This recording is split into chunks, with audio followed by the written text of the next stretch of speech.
This is We Are Trying, the Playful Parenting Podcast. Welcome to We Are Trying, the Playful Parenting Podcast. I'm Dan Kiefer, and with me, as always, is Miss Amy Dunton, and we are here to wade through the trials, the tribulations, and the triumphs of the ever-changing world that is parenting. Amy, how are you doing today? Doing good. Dan, how are you doing? I am doing great. I'm feeling the love. I'm feeling the love of all of our people listening. Thank you guys again for listening. The day that we are releasing this is Valentine's Day. Happy Valentine's Day to you all. If you guys are listening to this years or decades and days from now and it's not Valentine's Day, you know what? I still love you. So thank you for listening, because we don't all listen to it the day it's released. Today we're going to talk about a topic that's very near and dear to my heart, because I am truly one of these people. We're going to talk about helicopter parenting. Amy, I got to ask. So I know I was a helicopter parent. I say was because I'm a hopeful person that I believe I'm in recovery. Every time I tell that to my wife, she laughs at me because she knows I'm not. Are you a helicopter parent? All right, so let's take it back a bit. Take it back to when Jackson was first, just a little tyke. I would say at that point, I had some helicopter parent tendencies. Okay. I won't say all the way around, but I had some, I think kind of intermixed with the new parent nervousness. All right. But definitely, even as he got older to like 5, 6, it really just was not my style, and was not my style at all with Isaac.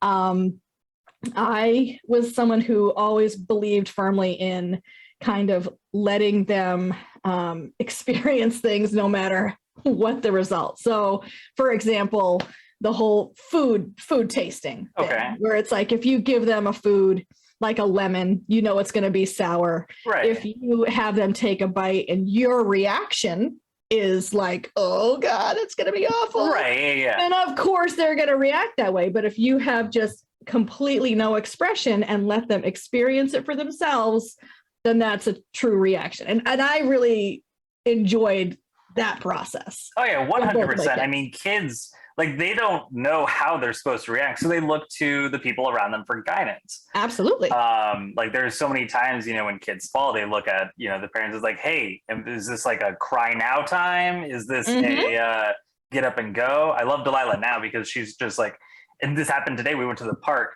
swinging, plop right on, like, just falls off. Don't know how it happened, but she did. Yeah. Pops up covered in sand. I'm all right. I'm like, that's my girl.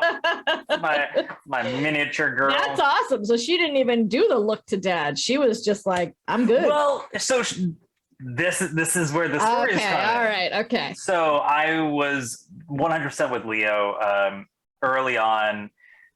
Did not want him to, like, severely hurt himself. I was in that weird hybrid state of, like, I firmly believe in you hit the ground, you get back up. I played a lot of sports growing up. I mean, even in theater, I got more bumps and bruises in doing theater than I did playing sports. Yeah. But it's you hit the ground, you get back up. You just keep moving. The show must go on. The play keeps happening. The game's not over. Yeah. All those fun analogies, wordisms, whatever you want to call them. Yeah. But with the kids, it was like little things. It was like, oh, okay, are you okay? Is that, oh my God, all right. And then even with Delilah, so Leo, back to Leo, focus on the story. With Leo, I was like that till he was like 3, he was actually, 2. He was very quick to pick up his agility, and he's a very smart kid, very agile, was able to run pretty quickly, pretty fast. And so, he'd try and do things. I'm like, oh my God, he's fine. I just got to say he's fine. Yeah. And with Delilah, she is still not nearly as coordinated as him, and she's 4.5 now. Yeah. Yeah. And so, like, it took her, like, until she was 3.5, maybe 4, to be able to, like, jump off the ground, I feel like. she was always in like the 2 percentile in height, and she just, she's physically wasn't getting there. She's tiny. Yeah. So I was always afraid. I was like, look, she's gonna like just eat it. So I had to hold myself back so hard. Like I would walk by her closer. Stairs were an issue because and you don't think about this as an adult, but like stairs for kids, that's crazy. Yeah. Like the stairs were half her height. Yeah. I can't imagine trying to go up a whole flight of stairs. I'm just like, I'm almost up the mountain, folks. I can do this. So with her, I feel like I was even more so of a helicopter parent than Leo until more recently, where it's just really been like once they started actually doing sports. I know Leo started soccer actually about a year ago. Delilah started with him, but it was really like, I need to get ingrained. It's like, look, you fall down, you get back up. It's okay. Keep doing it. But yeah, it was always tough for me. I don't know what it was, but it just, the face thing, it was fine. Like I would always be like, hey, you got this, get back up, even if they hit the ground. I didn't baby them, but I was always there. Right. So that if they fell, I was like the first one there, Yeah. It wasn't like, oh my God, are you okay? It's like, no, you're fine. Everything's fine. Right. Yeah. Yeah. But I mean, I guess there's obviously two sides of that, because I can remember a time when Jackson was just learning how to roll over. And actually he couldn't roll over, or as far as I know, couldn't yet. And he was on the couch. And at that point, they're really just a blanket wrapped up, and he's in the crevice of the couch, and I'm in the kitchen, and we had an island that separated the living room and the kitchen. And I can remember the moment when I was in the kitchen looking at him on the couch, and he just started to roll. And it was like life was moving in slow motion.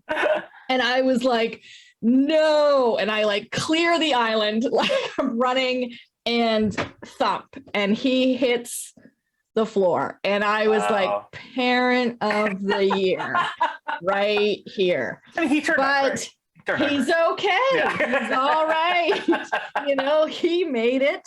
And you have those moments, and it's tricky when you get, like you were talking, like on the playground, because sure, if it's just between you and your kid, okay. But typically there's other kids involved, and that's where just try to imagine a playground with multiple children. Dan, I know it's a stretch, just work with Have you heard of COVID, Amy? There's safe distance. Right. Well, before there was kids caution don't play tape with each other anymore. Before there was caution tape all over the playgrounds, there was once a day when little tots all played together in a land called a playground. Wow, sounds magical. Yeah. It isn't always, actually, because you don't. You have no control over what these kids are going to do. They're up high on these slides, and I can always remember just that tension of like, what's that kid doing? What's red shirt up to? He's going to push him. He's going to, and it's just this. It's horrible because you don't always know when to step in. Did you color coordinate the other kids on the playground often? Is that? Oh yeah, red shirt, green hood. Hood was always a bad move. No, green hood, absolutely not. Yeah, no, I completely understand. Again, I'm going to go back to Delilah just because she is a miniature human. It was always crazy because like even when she was playing with kids her age, whether it's at like daycare or like just play dates and whatnot, she was typically like half the size of some of the other kids. There was one kid, he grew so quickly. Like to say that she was half his height and the same age is not an over exaggeration. Yeah, I believe it. It was weird. But like she would go play, and her brother was older, her cousin is older. She'd like to play with the older kids. Yeah. And she would get bumped around, and here I am, like this anxious, nervous, sweaty parent outside on the hot Florida day, and I'm just like, I gotta go. And then Keegan's like, no, you're fine. I'm like, something's gonna happen. And then my wife's just like, no, you're good. She's fine. I'm like, okay, I'm fine. I'm calm. I'm cool. Oh my God. Okay, no, I'm fine. I'm good. So Keegan never was a helicopter parent. No, not really. No, It's good to have that offset. Yeah, I was the odd one. I think that when listen to our bedtime episode, but like we definitely when we did bedtime, I think this also has to do with the fact that I'm able to sleep like a log in the middle of a hurricane. But like when bedtime came around and the crying happened, that's when her anxiety would go off. Yeah. And I would be fine. I'd be like, let them cry it out. They're fine. We already fed them. They're good. What else do they need? They got food. They got a shelter. They're fine. Yeah. No, they sleep well. All right, Amy, it works. Yes. Hey, all right. Probably out of fear. I don't know. Yeah. Like I'm not getting out of bed. Right. but yeah, no, on the playground, and even like with like rolling over and stuff. And I just assumed that Keegan was the expert in all things, as men, your wives, they are the experts in all things. It's a good rule of thumb. Yeah, just happy wife, happy life. Yeah. I would always be like, hey, are they okay? And they're like, yes, Dan, they're fine. I'm like, okay. If you're fine, I'm fine. I'm fine. You're fine. We're good. We're fine. Yeah. Everything's fine. Yeah. But again, reformed. I'm a lot better now. Yeah. Now I keep that all inside. Right. You just learn to internalize. You shove it down. Just bottle it up. Yeah. Bottle it up, especially on the playground with a lot of kids and other parents. It actually, I feel like it gets, like you said, it gets tricky, because you don't know when to step in, or as my wife says, when to turn mama bear on. Right. We were at the science center and some kid comes up and just boom, pushes Leo. Yeah.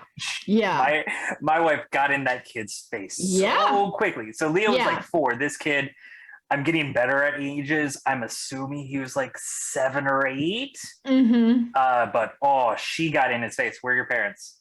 You do that to my son again, I will find your parents. I will make sure that you do not see this son again. Yeah. Oh God. Dang. I was scared. I wasn't the kid.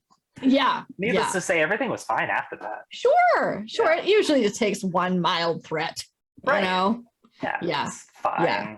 No, but I hear that. I think anything with my kids that was ever direct, I never had any issue stepping in. If it was more like a back and forth kind of thing where there's a disagreement, that's when it gets a little dicier. Mm-hmm. I mean, you never know whose parents are even at the playground. Right. That's so whose true. are there seeing it. So in some cases, you can't rely on them to like see that, there's a problem. I'm going to get my kid and we'll sort this out. It's nice when that happens, but it definitely does not always happen. So yeah, anything where it was like bullying or like, like what you described, or it was direct pushing.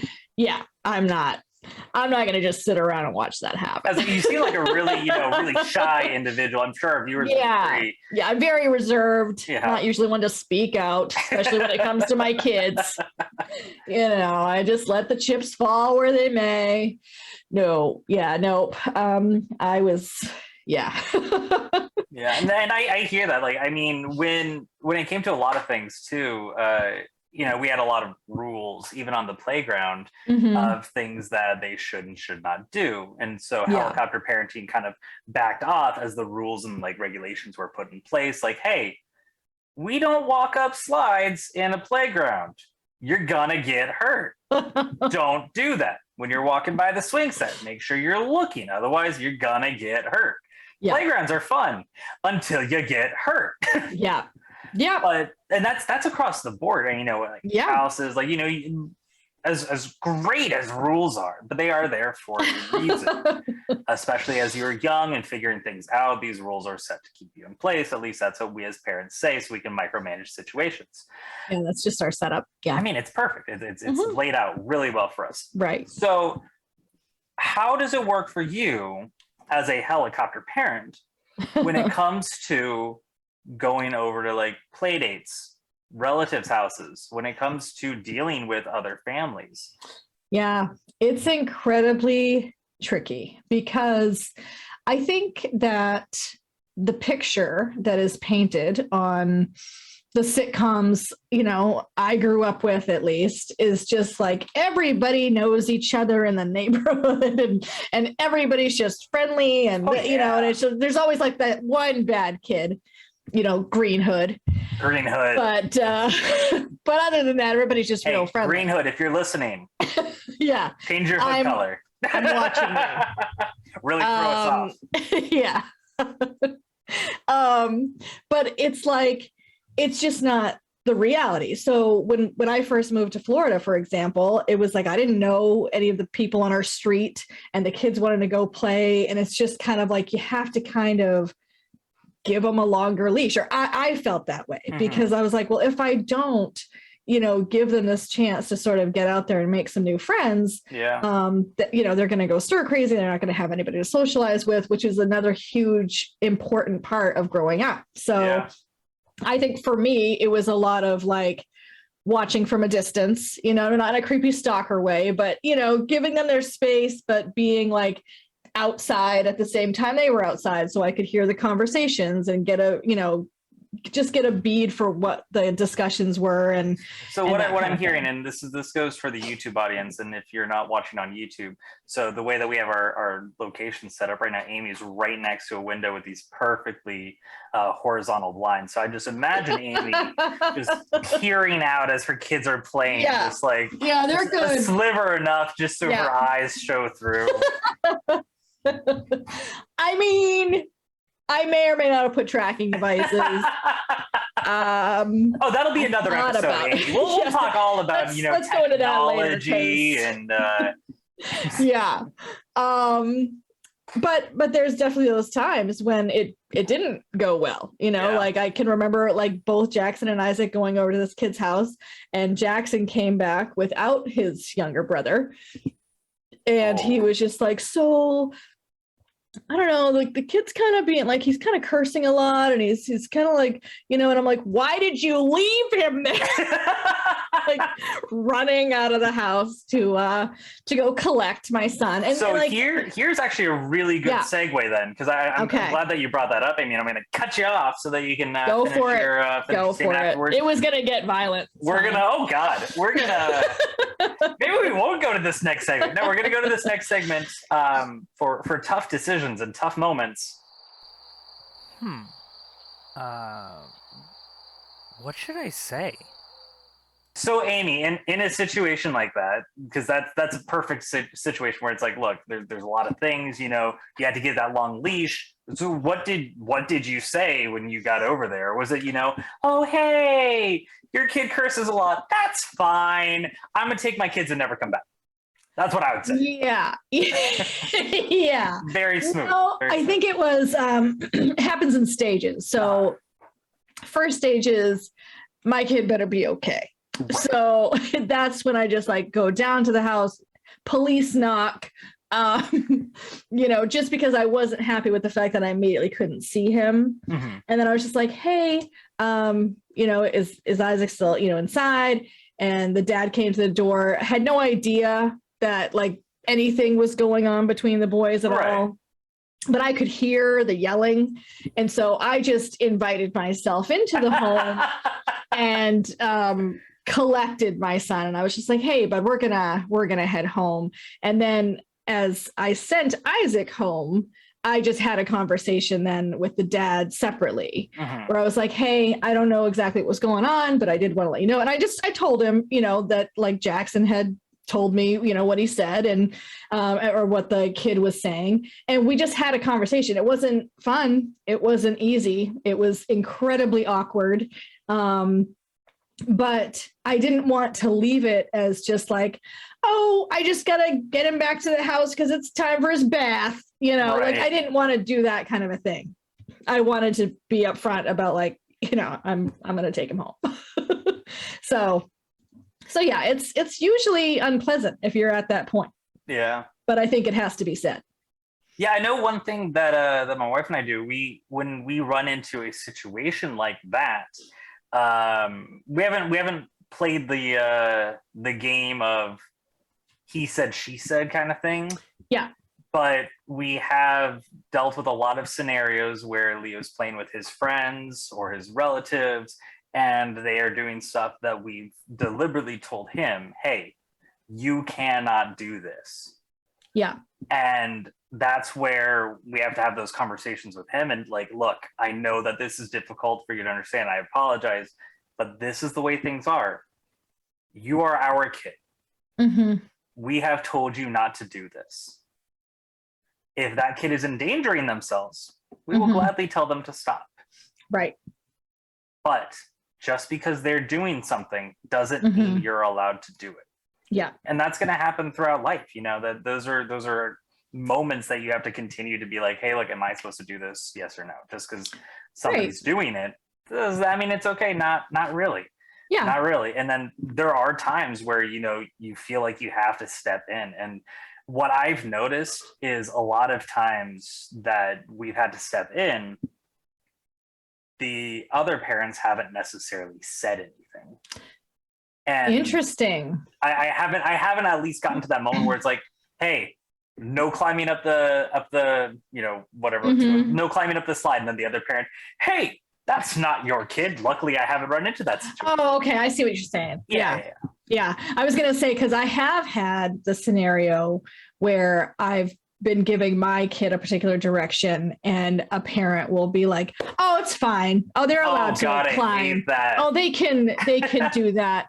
And then it's just like, okay, well, it's not okay for me. And so I'm going to still have him come back. And it's like, it'd be nice if they just stayed in their parenting world, their little parenting bubble. And I was in mine, but it's not reality. On the flip side, I have also seen, just to give other parents some credit here. Sure. When I've had to do that to Leo or Delilah, I'll be like, hey, look, you guys can't do that. And then I've heard out of the corner of my ear, be like, they call their kid, hey, they're not allowed to do that. So I don't want you to do that either, at least for while they're here. That's amazing. Parents of the year right there. I'm going to just put this shout out to parents everywhere. Please take a note on that one because that's huge. We're all in this together. Absolutely. We are trying. We are the Playful Parenting Podcast. No, but like we are trying. Like nobody's perfect. I know I'm sure that I've let my kids do something and another parent. Oh, absolutely. Like, these kids are nuts. And I'm over here like, yeah, get it, Leo. You know, like, yeah. I probably would let the ass out there. You know what I mean? Right. Yeah. Yeah. It's if we can all not necessarily be helicopter parents together, but you know, maybe just copter parents. Just cut that heli out and just be copter parents together. Yeah. And there just, you know, monitor, just keep eyes. Maybe I'm still pushing a little too far. But we gotta watch each other's backs and we gotta watch our kids' backs. So just being able to speak up when you should.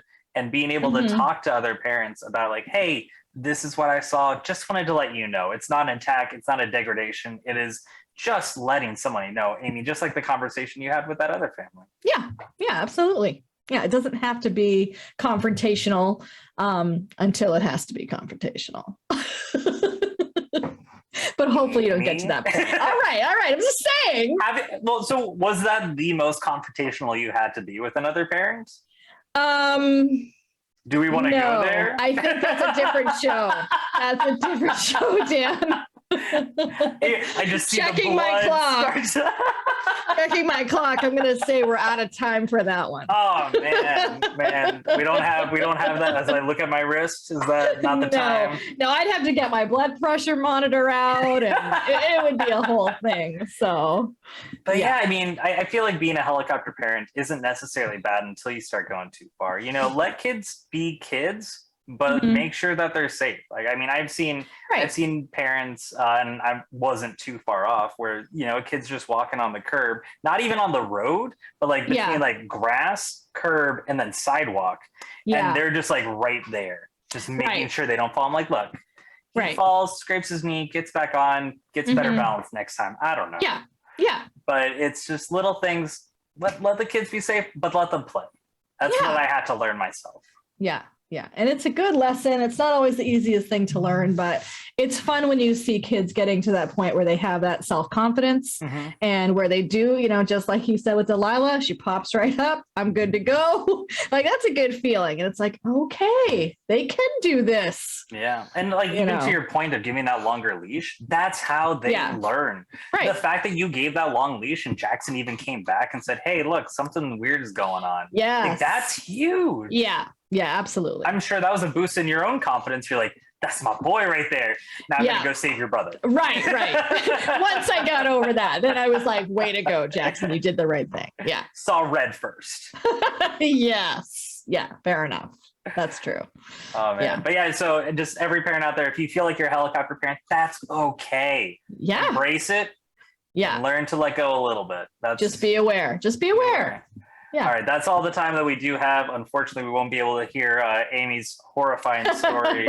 But maybe another time. Not next time, though, because next time we're going to talk through the simple things of parenting. Yeah. Yeah, it'd be weird if my horrifying story was in the simple things.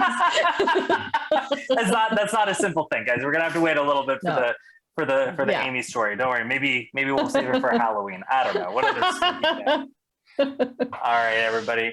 Have a great day. Thank you guys for listening, and we'll see you guys next time. See you guys.